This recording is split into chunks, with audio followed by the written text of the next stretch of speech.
Into the wild I'll go, and into the wild I am.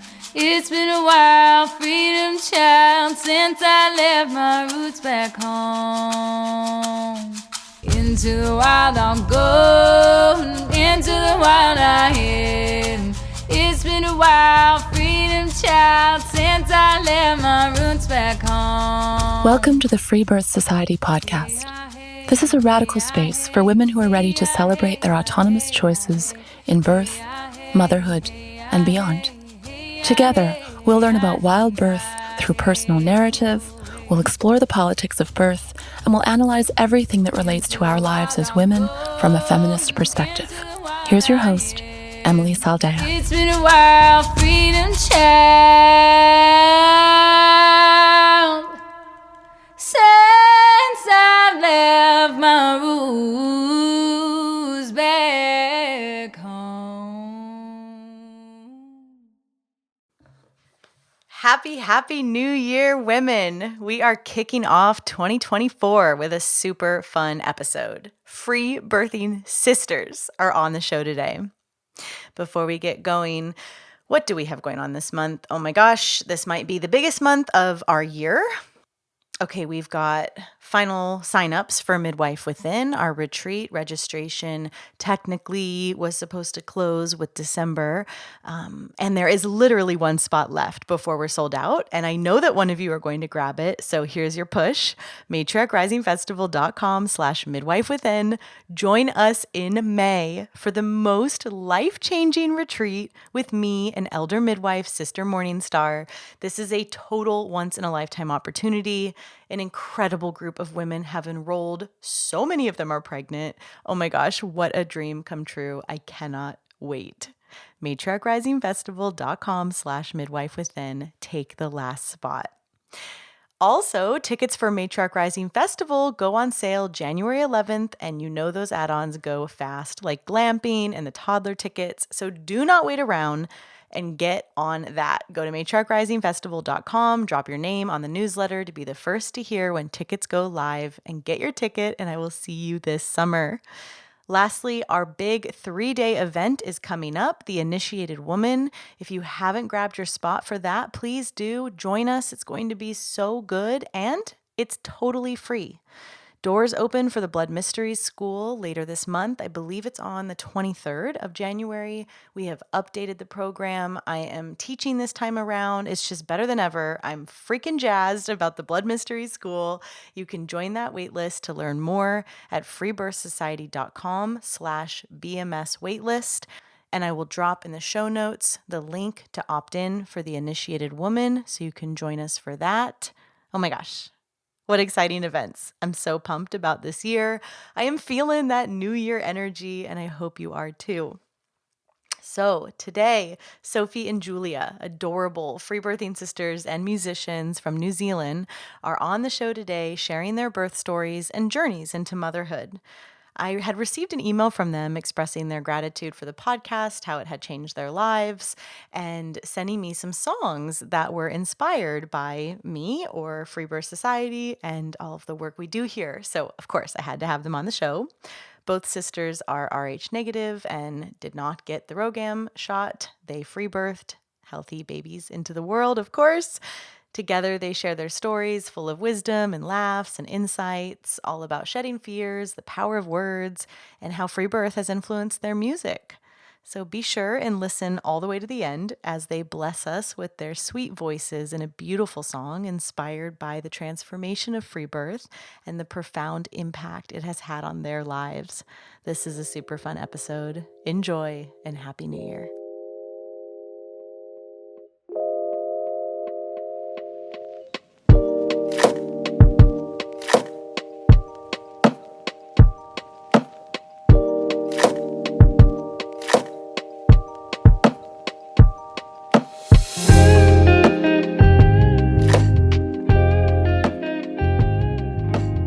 All right, Sophie and Julia, welcome. Thank you, Emily. Yay, thanks for having us. Well, this might be the cutest episode that I've ever recorded. And Yeah, this is just so cute. I got an email right from you two with just an adorable, quick little story about your music and about, being inspired and free birthing. And then I went on to listen to a bunch of your music. I love it. And yeah, so I was like, well, obviously get these women on the podcast. So who are you? And tell me a little bit about both of you.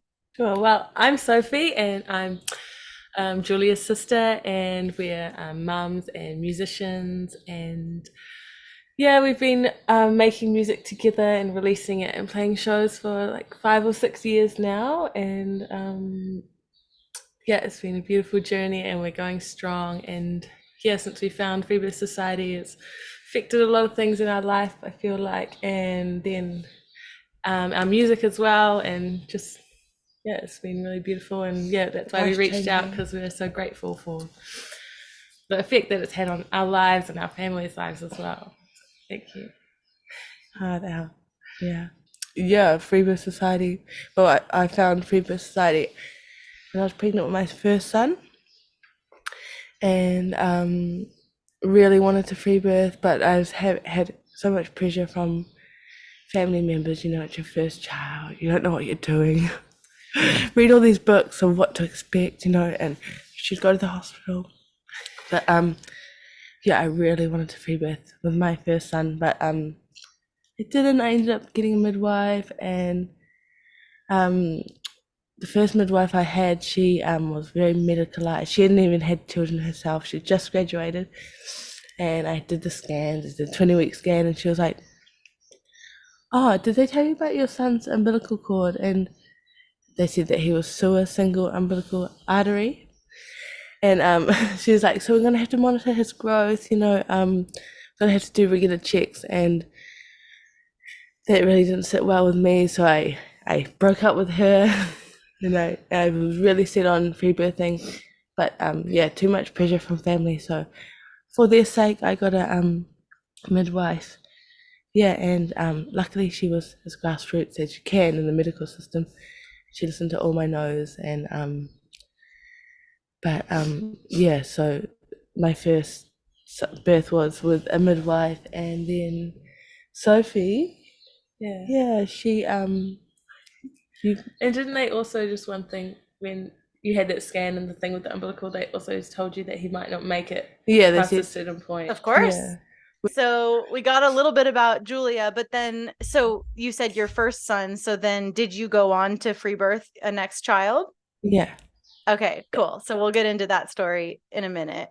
Cool. And then Sophie, contextualize your story a bit for us. Yeah, so I hadn't really thought about having children much, or birth. I hadn't really been, just hadn't been in my mind much. But then when Julia became pregnant, it became more. And then meeting Taurus, my nephew, was like, wow, it was such a huge thing. And then I just pretty much got obsessed with listening to birth stories and getting so excited. And my partner and I really wanted to do it, to have a baby, and we decided to leave the city. And it was a time when things were getting crazy and everyone was wearing masks and stuff, so we just got out just in time, really. And also at the same time, our band sort of broke up because of all the politics, and it was actually a blessing in disguise, because we're now we had like 9 people in the band before, and now we're down to 4, and it's just way less people, involved, and it's much more true to our own vision and voice. Was it the politics around COVID? Yeah. They were like, we're covering our mouths on stage. Yeah, pretty much. I'm imagining. Yeah. So it was cool. Lots of life changes happening, and then we called in our baby, and I had a beautiful free birth with the support from my sister. Oh. Yeah. She's 8 months old now. Okay, so she's your first. Yeah. Okay, so cute. This is really quite a wonderful story. What a special family you both have. Yeah, so grateful. Do you women have other siblings? No. It's just the two of you? Yeah. And you're these like bestie free birthing musicians. They can't handle it. What are your parents like? Thanks God. Mum's really on the buzz, and Dad is too, in a different way. Like, I remember getting towards the end of my pregnancy, and Dad was like, "Have you had any X-rays or scans or anything?" And I was like, "No," and he just laughs. Like, he's not too, they're both super chill. Well, I hope you're not having X-rays. Yeah. That's very old school. Yeah. Okay, and how close are your parents to you guys geographically? Are they in the same town? Yeah, Mum is most of the time. She lives in her camper and just is always there to help, which is so grateful for. Yeah, and Dad's he visits regularly. Yeah, So but Mum's always there. So Julia births first, and then Sophie has the first free birth, and then Julia has the second free birth. Yeah. Okay, let's tell the stories in that order then. Cool. And then I want to hear about your music and how all of this has influenced your creative outlets as well. So let's start with Julia, and whatever more you want to share. You said it was with a pretty cool midwife in the system, but tell us your birth story. Okay, so so it was full moon. The waves started happening. I invited my mum, my mother-in-law, my partner, and the midwife to the birth space. I set up everything, to be perfect. And it was about 12 hours. I called it a labor back then, so I blessed it as a labor. So therefore it was very hard. It was excruciating. And wait, what do you call it now? A sacred birth ceremony. Okay. Because I feel like with our words we are creating what will happen, and like, why have we been calling it labor?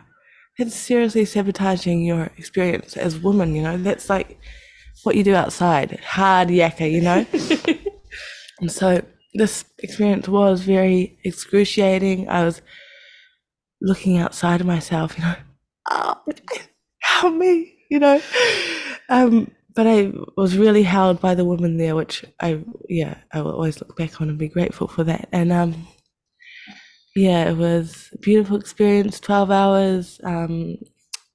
Came out, and I feel like listening to people through the whole pregnancy, telling them what I needed to do, and looking out for them during my birthing experience.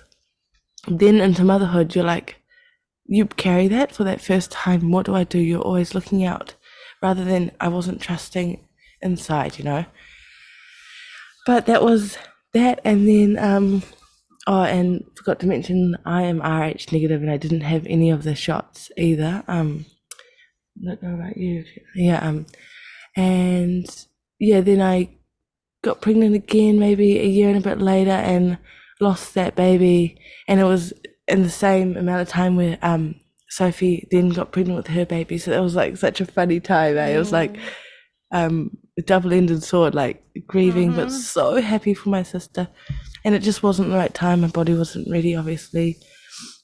Yeah, and then I'd love to hear you say a little bit more about why you chose not to get the rhogam shot.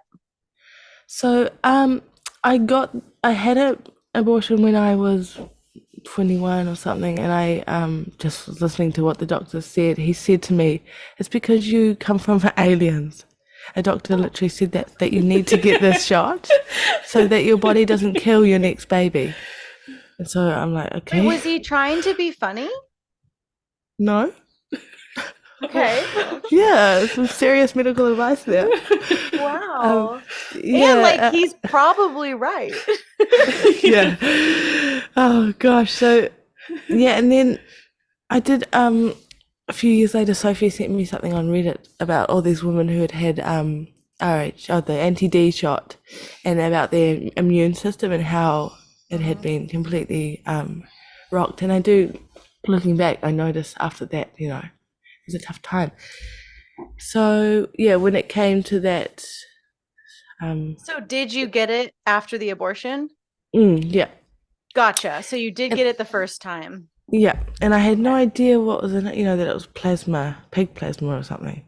someone else's blood. So then I had Taurus, and then I didn't get it after that, and then I had the miscarriage, and I didn't have it, and people were like, oh, you should be having that, you know, that's why you lost your baby. And then Should we talk about your postpartum at all? Oh yeah, postpartum. First postpartum was very lonely, you know, I didn't set up that support. I was so focused on the birth. But I had my mum and family, you know, really grateful. But yeah, I've noticed how important it is to feel held and looked after in postpartum, you know. Our Moroccan sisters, they're getting massages every day, and I think our culture's really lacking that. But yeah, so then one day I was breastfeeding my son, and I don't usually get like visions or anything, but there was this like violet light on my third eye. I was like, oh, someone's there. And so I had a look, and it was this little girl. And I was like, oh my God, that's my daughter. And so she came into my womb, I don't know, it's a few months after that. And this time I was like, I'm not letting anyone fuck with anything. This is my time, you know. I knew I wanted to birth alone, no one in the room. Wait, hold on. We have to flesh out so much of what you just said. Oh, yeah. So Yeah. if you said, I heard you just say something like, you know, this time I'm not going to let anyone fuck with anything. Yeah. But what did they fuck with in your first birth? Well, I feel like everyone that had birthed, like, say, my dear mother-in-law and family like that, they were like, oh, you got to birth in the hospital, you know, you got to have a midwife. No, you got to have a midwife. And just like, were you even at the hospital? Oh, no, I was at home, but like, yeah, okay. She was like, you know, you might have to go to the hospital. And I was just like, no, you know, there was all that chatter, you know, that I didn't want to hear. And I knew in the beginning, you know, I just wanted to run off in the bush and have my baby. But I had a midwife for other people, you know, not necessarily for myself. Yeah. So that's what I mean. Okay. This time, and so yeah. How aware were you? First, when did free birth enter your consciousness? And when did you align with that choice? And how did you know that that was the choice for you? So I first found you guys in my first pregnancy after all that single umbilical artery carry on. And yeah, it just rung so true, you know, it's so deep in us. It's what our ancestors have done. And so it just felt so right, you know. And so this time, yeah. And can I say something? I remember Julia saying to me like that she wanted to not have a midwife for her birth, for that first birth. And I remember talking to Mum after that and being like, Julia wants to birth without a midwife. Like she needs to have a midwife. Like the fear, just thinking it was so dangerous. And so just our conditioning. Quite sad, really. So conditioned. And then 5 seconds later, you're like, I'm going to actually do it first. Yeah. And it was just like how the baby's made, you know, you don't want people watching you making love. That's going to change the vibration. And throughout this pregnancy with my daughter, like I'd spend time alone and get into that zone, and then say my partner would walk in and the energy would just totally change. And I knew that that's why I wanted to be alone, you know, so I could really go within without any eyes, feeling those eyes, you know.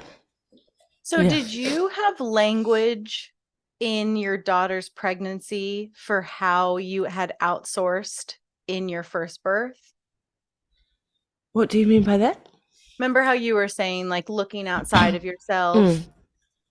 Were you already aware that you had done that by the time you were pregnant? And so you were already interested in what it would be like to not do that? Totally, yeah. Because I also like was going for the pain-free, blissful, and I experienced that. And you know, I listened to your podcast with Yolandi. Is that how you say her name? Yeah. And I saw her book was coming out, and I was like, right, I'm not going to buy that book until I experience this, and I know this is true for myself, and I can say, sisters, it's true. And so I listened to your podcast together, and I told my partner about it. I was like, this lady, you know, she's had 10 kids, and he's like, well, she has had 10 kids, you know, she might be it. And I'm like, no, no. And it's true. Yeah. And I feel like that book, Florence Scovel, Oh yeah, affected things quite a bit. Do you want to say about that? Florence Scovel Shin. I don't know how to say it. It's Your Word is Your Wand and The Game of Life and How to Play It. Those books, Julia got really into during her pregnancy. So. Yeah, and every day I'd catch myself thinking my labour. I'm like, stop saying that. Like, don't, even on the day of the birth, I was saying labour. I'm like, oh my gosh, it's so deeply ingrained, you know. I'm not having a labour. I'm having a sacred birth ceremony. And you did. Yeah. All right. Well, okay. Let's go chronologically. So now we're gonna hop over, and we're gonna go to Sophie. And so she's now had the first birth, and when does she bring Freebirth Society into your consciousness, and how does it happen for you that you go from, oh my God, Mom, she has to have a midwife, to how much time to being like, this is totally what I'm gonna do? Yeah, well, the time of me thinking she has to have a midwife and saying that was, I think, towards the beginning of her pregnancy with her son, and then towards the end, I can remember she was quite big. That's when we were listening to Freebirth Society together, and with our mum as well. And Cute. Yeah, so it didn't take me long to be like, okay, like realize it's just like a big scam, you know. And so Julia birthed Taurus, and I came and met them, well, her and Taurus, I mean by them, both of them, about a week after Taurus was born. And I really had no, like, looking back, I had no idea of like how important and special postpartum and healing that it can and should be. So I was sort of there as a visit, like visiting for a few days, and then I had to go again. And I look back, I'm like, oh, that like could have been such a way more of a sister then, but hey, that's in the past, you know.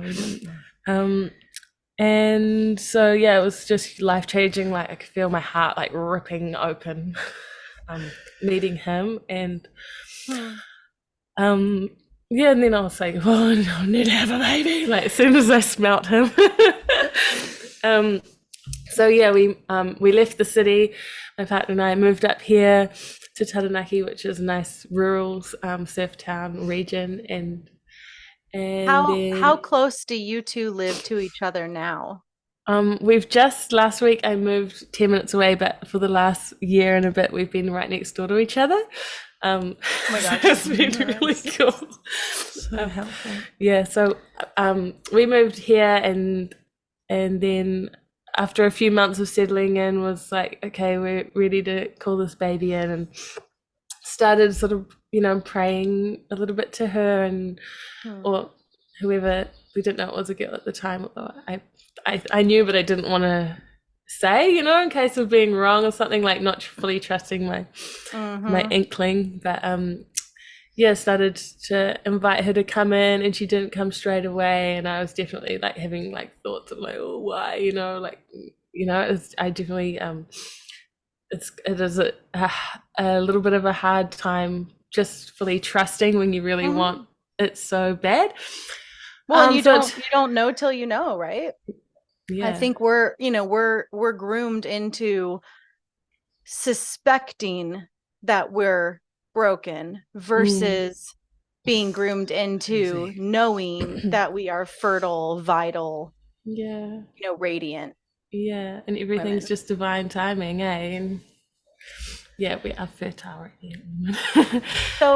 So were you already like, I'm in a free birth? Yeah, I was already, before moving up here, I'd gone and worked on a kiwi fruit orchard for 3 months, and I just listened to Freebirth Society for like the whole day, every day, and all the podcasts, and was just like blown away by there's such a facade, I guess, that if you're not like, without the Freebirth Society podcast, you're not aware of birth, and I didn't know that many people that had given birth, like not that many friends.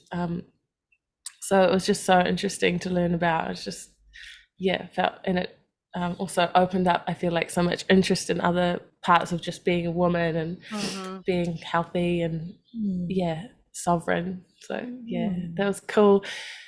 Started trying to get pregnant, and it didn't happen. And then there was a big protest that I was at against all the mandate stuff, and it was intense, and there was like violence and police brutality. And so I came home after that feeling quite traumatized and being like, oh, that's why she hasn't come yet, because she didn't want to be during that. And like my trust all came back. And then the next month there was a baby in my womb, and so it was really exciting times. And I did a pregnancy test just because I wanted to. It was fun. And I called Neil to have a look at it, and he came, and we had a moment, and then we both walked away, and he walked outside, and I walked through the house, and these geese, because we have a lake across the road, and these geese just at that moment just glided like in this beautiful perfect formation over.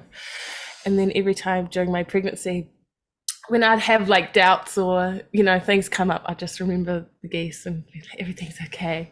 So that was nice. And had a really beautiful pregnancy, and Julia was living next door. I think she moved in just like a couple of weeks after we'd found out. So it was cool, and I was feeling pretty lazy at the beginning, and I'd just go and lie on her couch, and it was so nice to just have company. And did you choose to have a wild pregnancy? Yeah, I definitely didn't. Tell me about that, because that's like a really big deal. That's really edgy. That's very radical.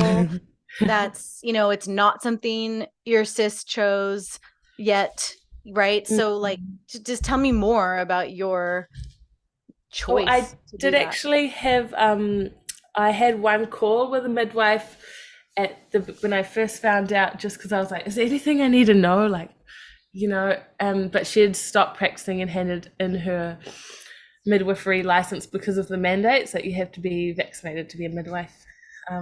So I just talked to her, and that just really solidified in me, like, I don't need anyone, because she pretty much just said, you don't need anyone, like you can just do it yourself. And also suggested a few things that I was like, knew that didn't feel right for me, just little things, but it just made me realize no one knows what's right for me apart from me.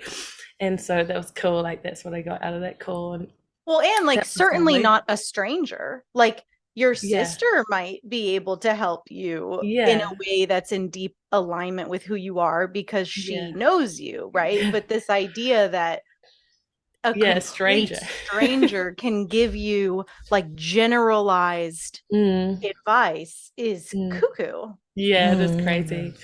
Yeah, it's really crazy. Like, you go and get an electronic or a mechanic to work on your car, it's like we pretty much do, that's expected of us to do when we get pregnant too, just get some random. We're just little robots. Yeah. But so I decided I didn't want anyone straight away, but I hadn't really been that clear about it with Neil, like black and white, like not having a midwife. And then the night that when I did, he was like sort of freaked out, and then he said he went to work the next day being like, oh no, I've got a crazy person pregnant.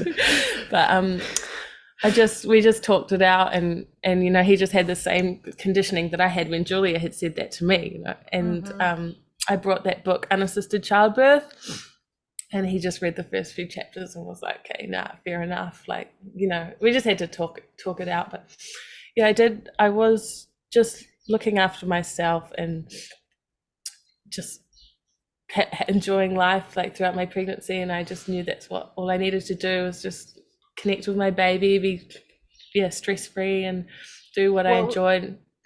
Sorry.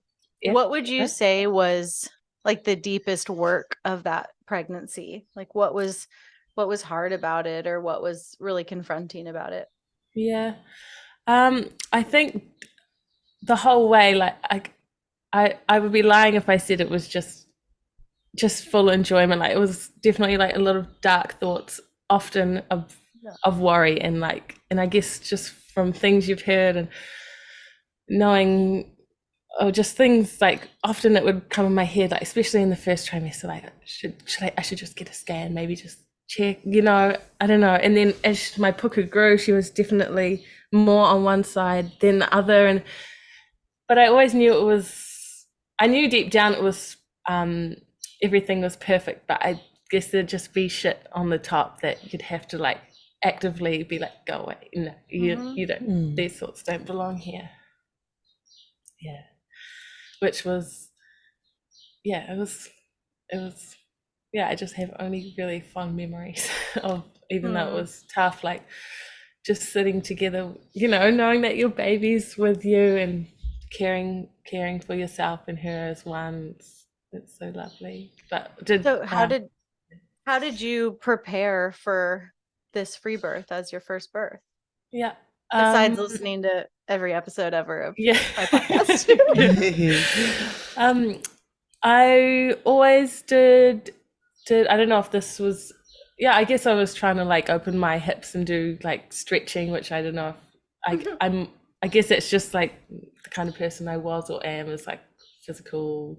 But I know that now from Julia's second birth with Mulan, which we'll hear about, that it's not maybe necessary, but I enjoyed it. I think at the time, like just keeping active in that way, because I felt quite lethargic, and then lying around would not make me, raise my vibe. So just things like that.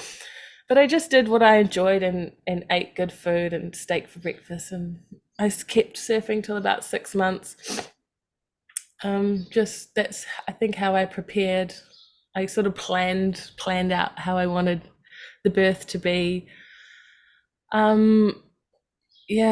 Just I feel like a little bit naive, but also just sweet. Totally. Yeah. All right, so tell us your birth story. Yeah. I woke up before the sun was up with waters coming out in the bed. So I was like, today's the day, and woke up Neil, and then I couldn't go back to sleep. So I just got up, and there was lots of liquid coming out, and I went and watered the garden and fed the chickens and just enjoyed being outside and danced to some music and just was on a high. And then we set up the room with like a tarpaulin on the floor and a mattress and cushions and this sling thing from the ceiling, because I'd heard from a few people that they wished they had something to pull on and they were birthing. So we had that and all good. And I remember it was about 8:30, and I was thinking, it's not going to take long. Like, it's really strong. I think the baby's going to be here soon. And then just vibing out in the lounge, like trying to get comfortable, but couldn't get comfortable, and on the ball, and we had music, and I'd put like the sling around my hips and sort of sit back on the ball, and that was nice. But just couldn't really get comfortable, which I guess is probably quite normal, and then I went and had a shower, and that was nice, the water, but I still just couldn't get comfortable. So I said, let's set up the pool, because we had a pool, but I thought I wouldn't want it, but then wanted it. And also quite nice to give Neil something to do, because his energy was a bit like didn't know what to do, and then just like give him a job. But the water was really good when I got in, but it was too hot, but it just made everything calm down, so I could just like not feel the intensity so much, because I remember being like to you, like, ow, like my back. And so that was nice. It slowed everything down. Is Julia at your birth at this point? Yeah, she's in the next room. So she's not in the room, but I didn't know she was there. And then Neil said at one point, like, oh, Ju's here. And so then I knew she was there, which I was kind of quite relieved, actually, to know that she was there. But I hopped out of the pool because I think we ran out of hot water and it was cooling down. But then I could just have a rest because it had slowed everything down, and I was just lying down like on my side, just having these like DMT fast dreams, just, oh man, and it was so fun. I just would have loved to have stayed there forever, like just these dreams, and they were so vivid. But then it would go and another one would come, and I'd try and hold on, like make sense of the dream, but it would just disappear away. And eventually, I don't know how long, and I remember Julia saying, like, because I was just able to breathe through them now rather than vocalizing like I had been before. And Julia was like, baby's giving you a nice break. Like, Julia would just sometimes chuck in these little comments like, you're doing so well, like just this little voice. And it was really powerful, just yeah, eventually I was like, the baby's not going to come out if I'm just lying here. Like, I needed to be a bit proactive. So I started trying to move around, and I leaned over this chair, and then poo started squirting out. And it was, yeah, funny. Like, we were just laughing, and it was a really fun day. It just went on, and then it was nighttime, and I was just sort of trying to use my voice, but I was also very aware of like even the neighbors, and just eventually the music stopped, the playlist finished, and the vibe kind of dropped. Yeah, and I was aware of the neighbors and things, and then I learnt a few days later that our neighbor was actually sitting on her back step, like she'd heard me, and she was sitting there praying for the whole day. So nice. So beautiful. But yeah, so anyway, soon enough it was nighttime, and I thought, let's get back in the pool. I remember a moment of I was just moving on the floor on the mattress and looking at Neil, being like, I was really pissed off, like, he's not helping me, like, rah! And then I sort of felt like, it's actually a feeling I've had before when we've been surfing and I've gotten like stuck in a wave and I've gotten scared and I'm worried and freaking out, and I'm like, he's not helping me, he needs to come and save me. And then I realized at that moment, like I've realized when we've been in the ocean, like he can't actually save me. Like when I was birthing this baby, like he can't save me. Like Julia can't help me. Like they can help, but they can't really help. Like I've just got to do it myself. And then it was like, I was like, back, like, let's go, I can do it. And so that's when I said, okay, just get back in the pool. And yeah, it was, I felt my power come back to me, and was happy and doing it and having fun, I think. And then there was a moment when Neil came in with some tacos and a coffee, and I was like, get out, you can't eat that in here. Oh my gosh. Yeah. I was like, And the fire alarm went off, the and smoke a alarm. coffee. yeah. So I said, I'll let you know. Smell. Yeah, I said, I'll let you know when the head's coming out. And then I was just in the pool, and yeah, the smoke alarm went off. I was like, wait, why? It's just a dud smoke alarm. That's so funny, because I was just sent a birth video the other day where the smoke alarm is going off while she's birthing, and I was like, how bizarre. Yeah. Yeah, it's not what you want, but no. Julie came and turned it off, and then I called Julie, like, come and help me. Well, I needed something, and she came and gave me a drink and was putting flannels on me, and just having her there, I was like, oh, like this is why they have midwife or like sisterly support. Like it was totally different. Like I just felt so comfortable, and she'd just like, when I'd be like roaring through a contraction, she'd just be like, yeah, like, you know, like hardly saying anything, but it would mean so much, and just keeping me there. I was just going hot and cold. Oh, and a bit before this, actually, I'd asked her to play the drum and Neil to play the didgeridoo, and that was the best moment. Like it was not for very long, but I could just actually fully let go with my voice, and then not like, I just felt open, like darkness, like openness. It was beautiful. And so next time I think I just really want sound, like whoever's there to be making sound with me, because yeah, it felt amazing. But unfortunately it didn't last very long. So yeah, Julia was supporting me, and that was lovely. But the plastic birth pool was like, you know, you move when the waves come, and then you're rubbing against plastic, and the sound was horrible. Like it was really off-putting. So like we asked Neil to come get in the pool so I could lean against him, and then that was the most comfortable I felt. Like the whole day I felt like I couldn't hold my body. Like I felt like I couldn't hold myself. So having someone to like hold me was, yeah, that was made everything better. And it was really cool because it was dark now, and all three of us were together. It was like a party kind of. And yeah, eventually her head started to come out. Hours before, I'd put my finger up and felt her head maybe this far away, but then she was just going, and like all afternoon, but then eventually her head came out, and then back in. And yeah, that was kind of excruciating, and I was sort of begging her, like, come on baby, please, come on. But it was so fun. Feeling her head coming out was, I think, one of the funnest moments of my life. Like I just felt like I could do anything, and yeah, it was awesome. And then her head was out, but then she was still trying to go back in, and I thought it felt like Neil was shoving her back in. I was honestly like, what are you doing? Don't touch me. But he wasn't touching me. It was, and I think that I think that made some hurt.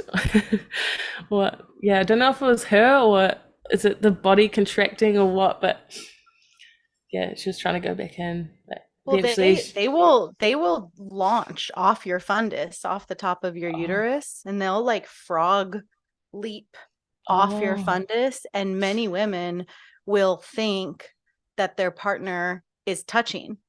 It's really common. Yeah. And then also when they do their restitution, they jerk. And it feels like someone is messing with the baby, but it's just the baby. Yeah. Oh, so yeah, it wasn't enjoyable to feel, but it was so exciting. Like, you know, there's so much going on, like this, what you're feeling physically, but then what you're like in your heart, and it was so good. And yeah, then she was like half out, and then I sort of stood up and got off her, and I was so relieved. Like, just wanted her out. Like, it was, yeah. And then we were a happy family, and it was so good to have Julia there. And yeah, it was just like high vibes, love, just amazingness. And yeah, and then we sort of like, oh, okay, well, do we just go to sleep now? Right. Anticlimactic. Yeah. And the placenta didn't want to come out, so I just went to sleep and got it out in the morning, sniffing peppermint oil. We had a book and it suggested that, so that helped. I don't know, it just came out then. Didn't want to pull it. So yeah, the next morning we were completely separate, and yeah, then the healing was, I felt it took a while. Like, I was quite sore. I felt kind of paralyzed for about a week or so, and I was like, nothing could prepare you, like, no way. The birth seemed kind of easy compared to postpartum. Yeah. But I had amazing support. Yeah, I was going to say your postpartum is next door to her, right? Yeah. That's pretty cool. Yeah, and our mum was here. And Neil had a time off work, and so, yeah, I just got to lie with baby, but still it's a lot of time in bed. Like, wow, so much time lying there. Well, but yeah, just definitely felt like I'd been on a trip or something, and I was still coming out of it, and seeing people, like, if they'd come over that wasn't Julia or Neil who'd been at the birth, it would just be like, sort of like, like, you're not on the same wavelength, or, you know. Yeah. It's like, I think I compared it to like talking to the cops when you're on mushrooms. You're just like, you know, just like in a totally different dimension. Definitely. Yeah. And I felt like, yeah, life was in a new dimension now, in a way better one, like with this beautiful daughter. And I sort of was thinking about that, and thinking about how each child that comes in, like my niece or nephew or other children, like, they just make the world like this, up the dimension of, it's beautiful. Yeah. So yeah, I had a lovely postpartum with support and relaxing time. It was really hot and there were a lot of flies, but just tried to stay cool. And yeah, now, yeah, but just such a beautiful, happy baby. And yeah, she's effort. She's awesome. All right, let's go to you for your next free birth story, and then I'll pitch a couple questions to you both. Okay, nice. Cool. So, so I got pregnant. We had fun, you know, bringing her into the world. She took her time, but we had fun. And it was funny because as soon as I got pregnant, I got thrush, and I had that in my last pregnancy too. And so it was just felt like this battle. I just thought I'd mention this because I know a lot of women get it. And I was trying everything, you know, and it was like 7 months, and I was like, what, you know? And so I went to this beautiful energy healer, and she tapped into that, and she went over my area, and she said, this is something to do with your anger. And I was like, whoa, that so clicked. And it was, you know, thrush, frustration, it was anger that I hadn't resolved. And so that led me on to the path of healing myself through the power of the word, and that also was what helped create this birth that I dreamed of.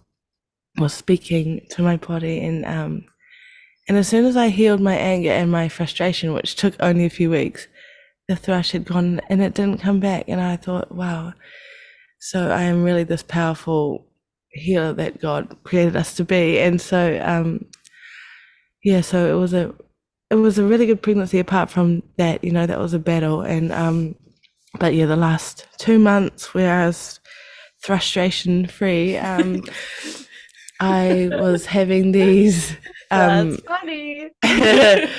tummy tightenings, but they were so orgasmic. Like I would be with friends, I'd be like, hold on, oh God, wow. So I knew that this was gonna be so different from the last. And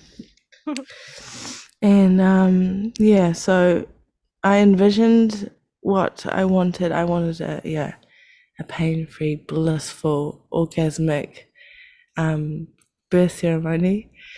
And I just, every day I envisioned that, and I reestablished, my vision and cut out the word labor. And so the day came, the week before I felt, every night I'd be like, tonight's the night, it's going to happen tonight. And the body just feeling all the bones open and just like, wow, just surrendering to, actually, I'm not doing anything, my body and the divine creator who created all of us is actually doing this through me, and just like really being present with that. And what actually helped me be present with that in my body is having a few massages throughout the pregnancy, and like being so present and being like, this is what God is going to do to me while I'm having this baby. It's just going to be a massage, really. And so you say labor, we say massage. Yeah. Hey, that's a good song title. Yeah. All right, we'll write that down. So the day came and I was like, okay, this is feeling different. It was about 4:00, and I was getting my tightenings, my orgasmic tightenings, and they were feeling quite different. And my partner came home from work and we had dinner with our son, and he was having these waves, and I was like, okay, I just need to go within totally. We put our son to bed. It was about 6:30. And I took my clothes off, went by the fire, and I was doing this every night as well. So my partner just thought it was, it was just another night. I've been saying this for a week. And so he didn't actually know that I was in, I go to say labor, but birth ceremony. He didn't know. And so I was just, breathing. He didn't know that you were getting massaged. Yeah. I was very discreet. But he did come into the room at one point, and he just lay on the floor next to me, and I was like, do you think you could go into the other room? Like, even just the sound of his voice, of his breathing, like I just found it really taking me out of my zone, And so I just really wanted to go deep within. And even like having to put a log on the fire, it would take me out of the zone. So I was getting these waves, and it was so just like, wow, like all I had to do was just relax. That's all. I didn't have to do anything. But I was saying over and over to myself, to keep any unnecessary fearful thoughts coming in, and saying fearless faith, love, non-resistance, fearless faith, love, non-resistance. And I just felt like this open divine flower, like this ancient flower that we all are, opening, and this God is literally birthing through me. And I was just like, wow. And I was just sitting there and just feeling that, and like the waves, and just breathing. And then I thought, oh, maybe I should just, change positions. It's getting a little bit intense. And so I rolled over, and I was like, oh, it's getting a bit intense. And in that moment, I was like, oh, I could easily call my man and, and be like, but I didn't. I was like, I'm summoning the goddess of pleasure and bliss. I'm summoning the goddess of pleasure and bliss. And I was like, oh, I think I need to do a shit. And so I went to the toilet, and the waters just popped and broke everywhere. And I put my fingers up, and I was like, oh my God, her head is right there. Like, I didn't know it was going to be, this, wow, she's right there. And so our toilet's next to our bedroom, and our son was asleep on the bed, and my partner was laying next to him. And I went to the end of the bed where I'd always envisioned actually she was coming out there. And, wait, does he understand that you're getting your cosmic massage right now? No, he Oh my had God. no idea because I was just, breathing and I didn't want it. But I grabbed his foot and I was like, and there were these surges, like, when you're doing it, number 2, and your body just does it for you. But actually, there was this one point before I went to the toilet where it was intense, and I was like, I can do this. And I was like, hold on a minute, sister. You don't need to do anything. And I laughed. I was like, oh, silly bitch. Anyway, so I'm at the end of the bed. I grabbed my partner's foot, and I was like, can you come get them? And he's like, thought I meant some towels or something. And I was like, no, the baby. And so he come around my God. And then she's out within 3 surges of, yeah. And I was in shock and my whole body was shaking. And I was like, wow, it's true. Your Lindy's right. The portal, it's real. Go buy the book. Oh my God. His version of this story must be so funny. You had no idea, Wow. Yeah. That's crazy. Oh. Yeah, and then my son woke up and he's like, oh, baby. Oh, you need to wash your hands, mama. That's right. Yeah. So, yeah. But the thing is, what I realized was, in my first sacred birth ceremony labor, I was observed and I was watched and I thought I had to do this, But whereas in this birth, I was observing birth through me. Therefore, there wasn't need to be, this excruciation because I didn't need to do anything, just fully relax. And I feel like that was a huge, whoa, we need to observe birth, not be observed. What are we doing? That's what I felt. But it's different for everyone, I know, but yeah. Well, no one wants to be observed. No, yeah. They might think they should be, but, Yeah. they're, a lot of women are establishing their birth plans before they're in labor, right? So once they're in labor, what they think they wanted is now underway, even though what they will discover is that a lot of it is highly disruptive, right? Yes. Yeah. So it's such a sabotage on women, eh? But So thanks then, to you for educating us. Who do you two become? What happens now that you are these free birthing sisters and you have all this creativity flowing through you both, and take me into this sovereign music genre that you've created? Yes. Well, so we started recording this EP during my pregnancy. Songs we'd written or half written when Julie and I were living next door to each other. So this journey of us and Julian knowing that she was also going to get pregnant soon and free birth, and that was the path we were choosing. And so the music and the shift, I feel like, happened together. And us, I don't know if it resonated with you, but the lyrics and just sort of the feeling and the messages were sort of about what we were wanting, to hold in our life.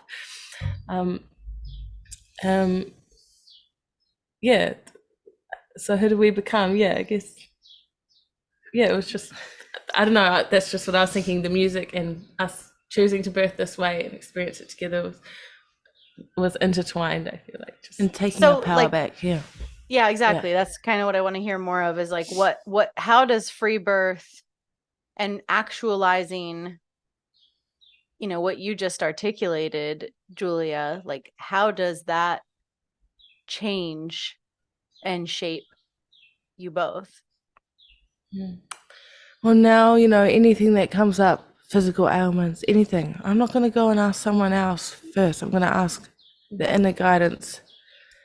That's it, and that's everything really, and sickness and health and and life. And it's just we have this innate wisdom, all of us, inside, at any moment, you know, and that's never going to be taken away. Yeah. And I feel like with Milan's birth too, Julia's free birth, that for us watching from the outside, it was like, whoa, like that's it, like this is, you know, like we learned so much from it too. It's incredible. Of just there doesn't need to be pain and resistance with life. Yeah, Beautiful. So am I allowed to put you on the spot and have you women sing us a song? Oh, definitely. do we have a guitar that's in I tune can see around? one over there. Oh, okay. Come on, let's do you go. have one that you'd like to hear? Do whichever one you feel like is the one to play on this podcast. Thanks. We'd love to share a song for you. I liked them all. Are you ready? I'm so ready. I think so. Okay, cool.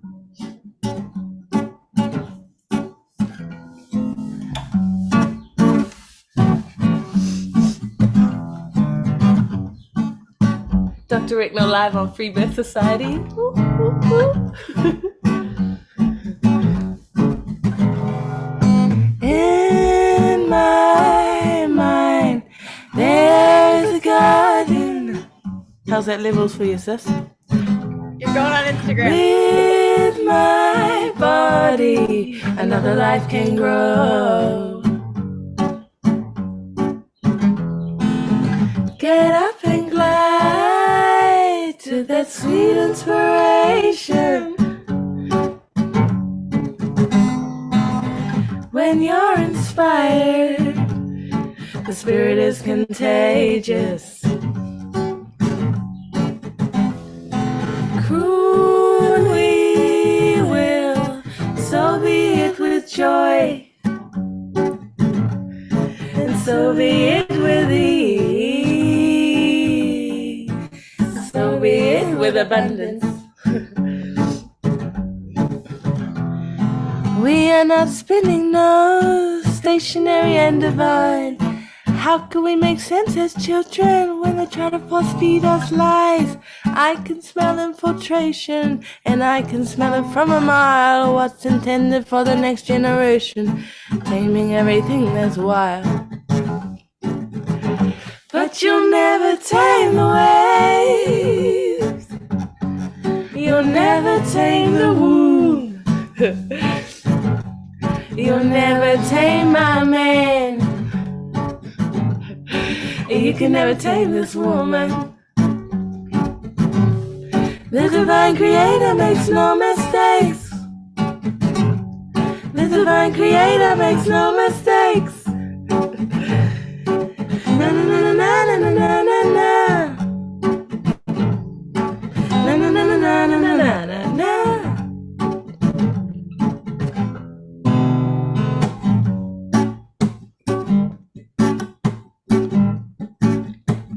Shall we come in here? Portal, bless this life. Coming in through the portal,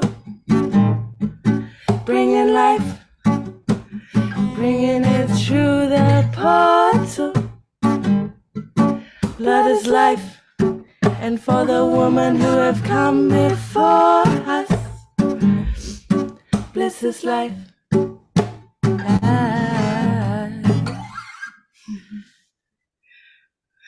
So good.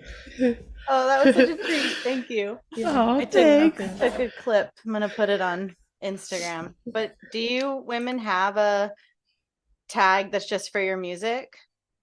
A page, I mean? Dr. Ricknell. So it's right. REKNAW. Okay, so what's it going to take to get the two of you to come to Matriarch Rising Festival? Yeah. And play Just a plane ticket away, sis. right? We'll be there. Yeah. Let's do it. Yeah. Right? You women obviously have to play live in front of the free birth community. Yeah. Yes, please. Okay, cool. Yeah, if you're interested, let's talk about it. Yeah, definitely. And it's just want to say, like, you know, this these stories and your medicine, that is the podcast that has been affecting our lives and our music, and now this music's come through us, and now to be able to give the music back to you and your community, it's so beautiful. And thank you so much. I mean, that's how womanhood is designed. That's how sisterhood is designed. Right, this is like our natural state, to give our gifts in reciprocity and keep them spinning, you know. So cool to like feel it and hold it. It's amazing. Oh, it's such a treat to connect with you both. I'm so glad you emailed us. Thank you so much, Emily. So if women want to find you, you just said your Instagram, we'll make sure to put that in our show notes. Do you also want to give like a website or anything else for your music? Well, we're on all streaming platforms. We're working on a website at the moment, but just go on socials, you'll find us, and then you can stay up to date if you like. And if you want to hear that song, it's called In My Mind, and it is on Spotify, and it's our EP we just released, and it's called Portal, and it coincides, like, it was just buzzy timing with the book Portal, because it's not from that, it just happened to be. We were just like, that word is, there's like, waves. It's here right now. It's a time. All right, well, thank you both so much. I'm so happy to be connected. Bless you. Thank you so much, Emily.